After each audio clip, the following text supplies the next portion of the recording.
Hey, what's up guys, you got Crave here, and I know I haven't published a video in a while, and that's mainly due to the new job I mentioned in some old video I did, and the schedule that goes with it. Yeah, it's really taking up so much of my time, and I'm really hoping to put out a few more videos, but consistency is really going to be an issue.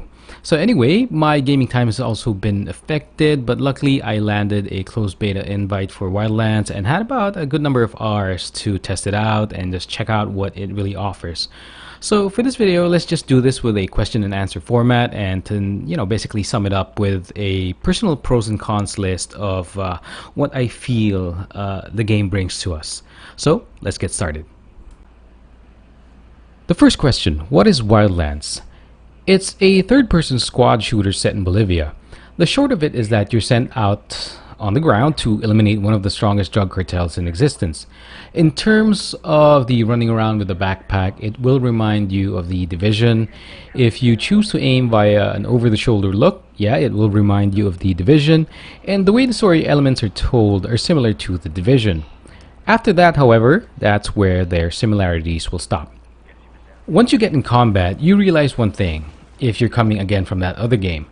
There are no bullet sponges here, and it does allow for a very small amount of hits before you die, but that, again, it's still nothing like that other game. In fact, if you select the higher difficulty level, you can easily get one shot, and that's really a good thing. Positioning, tactics, and accurate hits are really important in this game. If you don't correctly tag all the enemies in an area, you can easily get swarmed and gunned down pretty quickly, especially if you're not aware of the fact that there could be some other enemy or some baddie just around the corner. And the opposite is also true. By by simply being patient in this game, it can allow you to clear out an area without alerting other hostiles. And unlike The Division, Wildlands has a more, well, it does actually have an open world format.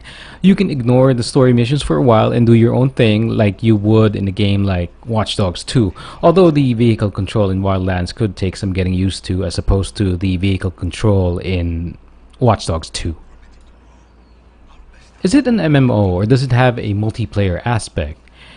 Wildlands is basically a co-op game with a very strong single-player feel. This means that you can invite up to 3 other friends as you take on the fictitious Santa Blanca cartel.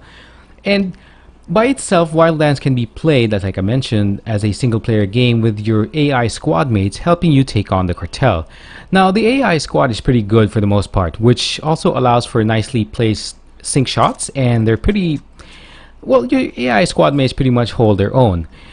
And the thing about them that's great is that they're not entirely overpowered, which is a good thing. This becomes really, well, increasingly obvious as they start to drop one by one once you face escalations from Unidad ground forces.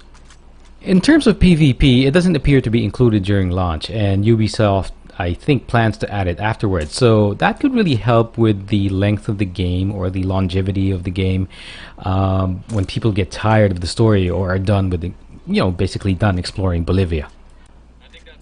So what's the gameplay like? And this could be one of the more important questions for many gamers. And as I mentioned, it's a third-person squad shooter. It's not the classic RPG where you feel like, or at least the way you perceive it, you start out with weak gear and such. In Wildlands, you're pretty much equipped with all you need from the start to tackle your early missions. Now, the RPG elements come into play when you choose your level rewards, or talents as I would like to call them, and being able to upgrade those skills. Now, in addition to purchasing new ranks or talents, it also requires resources. So you basically need the skill point increased plus a resource that is associated with that skill or that talent. So it normally means, at least in the closed beta, getting some form of medal for the skill point increase and some resource like gasoline or something like that. You also have the capability to upgrade your weapons to increase their damage, improve their rate of fire, to get better noise suppression, and things of the sort. Now, being on the ground, there's a lot you can do in Wildlands. You can ride bikes, cars, choppers, and planes, although I'm pretty terrible with driving those planes. Or, again, I think is due to the cumbersome controls offered in the game. You can also, being on the ground, you can work on improving your talents, you can work on improving your gear. You're standing with the rebel faction that supports you by tagging different supplies you encounter in the game world. After all, it's just your small team with the rebel faction against the whole of the cartel and the corrupt Unidad forces, or that's Bolivia's corrupt military force.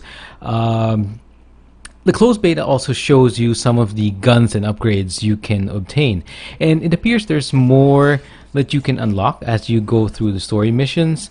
Now, being on the ground again, mission variety is also pretty good in Wildlands. You have interrogation, stealing of vehicles, stealing of supplies and dropping them off somewhere, and of course your standard kill target missions. Now, it can be pretty frustrating when you fail missions, and it does happen in Wildlands that you can fail missions due to your target being able to fly off in a chopper or speed away in some car, but it does happen. What's also great about the gameplay in Wildlands is that you can approach objectives in different ways. You can opt for sneaky tactics and kill everything in sight silently, or just kill a few of them and then go for your target, or basically just go out, all out guns blazing. That latter option is a bit risky though, especially when enemy forces start to escalate in terms of their numbers and firepower. I've always preferred stealthy approaches to games of the sort, and I'm pretty happy that, Ghost Recon Wildlands allows you to do that. Just don't forget to, as it has happened to me, forgotten to equip your suppressor for stealth play, and don't forget basically not all guns are meant for stealth play. And the next question is whether it is pretty. And where it applies, I've always felt that games have to have three strong aspects. That's story, gameplay, and graphics. On the rare game, I can say that it's alright for gameplay to trump graphics, but that is pretty much uncommon, for me at least. And I feel that graphics has to be on the same level as gameplay and story for you to basically get the whole experience. And if there are limitations on a platform in terms of graphics, then I suggest you push it to whatever limit that platform has, but make sure it doesn't hold back another platform that can output more. Whether it's image management or image management so as not to quote-unquote be unfair to one platform, or costs are considered to have better potential earnings, I feel that graphics have to be pushed. Now, Wildlands on the PC version is, it's just okay. It gets away with God rays, lighting reflections, and the greens, the foliage of greens is just really great. But the textures in many areas aren't that good. In fact, they're pretty bad. So it gives a feeling that it has been watered down, and Ubisoft is known for it. Don't get me wrong, it doesn't look bad, but it sure wasn't close to what we had in the initial trailers. I mean, I don't recall any developer or publisher who hasn't done the same. Even CD Projekt Red did the same to a certain extent in The Witcher 3. So the last question is it fun? And I'll be judging it based on story, graphics, and gameplay, because it is a game that has those three. And you have to understand that there's not much I could tell, given that I was only in the closed beta, and that I've only done research on the game in as much that the information was put out there. So it's a military shooter, and in terms of the story, military shooters don't really have lengthy storylines.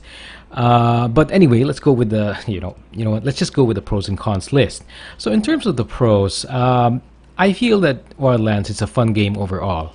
Its open world format is really great, but don't expect, at least from what I can see, don't expect RPG levels of open world where you have NPC interactions. Now, another pro is that the skill trees and the equipment upgrades are really great. I appreciate them. And there are no bullet sponges in this game. That's pretty great, even with the RPG aspects that it has. The co-op play should also be pretty awesome. I'll be honest, I didn't get to try it, but based on the earlier videos I've seen from Ubisoft, so it appears that being able to do sync shots properly is just amazing. And I think the last pro would be that enemy escalations have meaning. You'll want to make sure that, especially when you're facing the corrupt military or the corrupt police, which is Unidad, you want to make sure that you're really careful because they can easily just swarm you, and with the amount of firepower they have, they'll just kill you just like that. Now the cons list, I wasn't sure whether the first one should be here, but I'll say it anyway. So I do find the story to be a bit flat, especially for the way Ghost Recon Wildlands is being released. It's a single-player game with a co-op experience, or a co-op game with a strong single-player feel. It has no multiplayer experience, so it appears that it's being packaged as it is. And I feel that if you're doing something or releasing a game of that sort, I feel like the whole single-player experience should be very solid, and that will include story. It's okay if you set your expectations to a standard shooter. Of course, I don't mean to include some of the older storylines for the Call of Duty series, where the older versions of COD had really some really amazing storylines. But for Wildlands, it feels very flat. If you set your expectations, then it becomes bearable. So that's con number one. And then con number two, I guess, is really just the variation in terrain. I mean, so far from the content released by Ubisoft, it's only the Peruvian mission pack that shows a difference in terrain. And it might get old pretty fast if all you see are brown and green.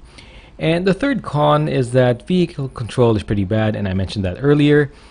I mean, even other games do it right. And the fourth con, I guess, is that it has very limited character progression. You can already see it from the beta that there isn't much for you to upgrade in terms of your skills or talents in the long term. So I'm hoping there are some skills hidden away or tucked away somewhere there in the full game, but this might be it. And now for the limbo list, or basically the list of items where I couldn't place it as a pro or as a con. So that's pretty much it. And the first one is graphics. So I'm pretty much torn on this one, as it looks okay on one hand, but it can be pretty terrible in some aspects. So it really depends on your taste. And for mission variety, I'm hoping the closed beta isn't everything, or at least doesn't really show you everything that you can do in the game, at least in terms of mechanics wise or mechanically. That's not all there is in the game, because if it is, some people will get bored. I think this part is also somewhat tied into the con I mentioned, which is the limited character progression. I hope it's not connected, because I can see some things you can find useful in the character progression that might be tied into a mission. But anyway, let's see. I'm just hoping that there's more to it. And in terms of just one more thing, the mentioning of the Peruvian DLC, I'm just wary of the fact that it's being called a DLC when in fact missions can be relatively short depending on how you choose to play them out.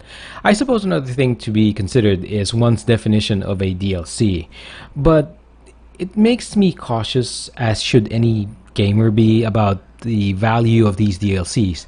Now, Ubisoft might ask players to pay for DLCs with values much less than their asking price. And there you have it, a pros and cons of what I think Wildlands is like. Now, whether or not I'm going to get it is, it really depends on this, of course, my work schedule and how it fits into Mass Effect Andromeda's release. Now, the 2-week difference between those two games, because Andromeda launches on the 21st, I think, and then Wildlands, of course, on the 7th of next month. That 2 weeks can be pretty short depending on time constraints, and I'd like to get as much value out of basically any game I buy, assuming it doesn't turn out to be a regrettable purchase. So anyway, thanks for checking this out. You got Crave here, and I really hope I get to upload more videos for you soon.